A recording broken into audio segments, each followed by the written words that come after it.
কাকের ঠোঁট যদি সোনা দিয়ে মুড়ে দেওয়া হয়, অথবা তার পা দুটি যদি মণিমাণিক্যের দ্বারা অলঙ্কৃত হয়, যদি তার এক একটি পালকে গজমতি মুক্তা থাকে, তাহলে কি কাক রাজহংস হতে পারবে?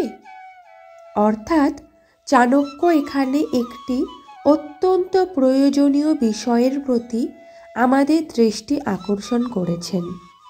কাককে আমরা সকলেই ঘৃণা করে থাকি, কারণ তার নোংরা স্বভাব এবং কুৎসিত চেহারার জন্য। যদি একটি কাক নিজেকে নানাভাবে সজ্জিত করার চেষ্টা করে, তাহলে তাকে কি আমরা শ্রদ্ধা করব না ভালোবাসব?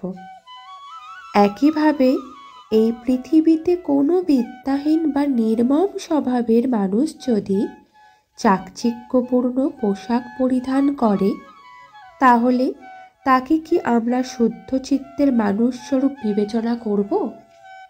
হয়তো তার পোশাক এবং প্রসাধন দেখে মুহূর্তের জন্য বাকরুদ্ধ হব, কিন্তু পরক্ষণেই তার প্রতি তীব্র অবহেলা এবং ঘৃণার উদ্রেক হবে।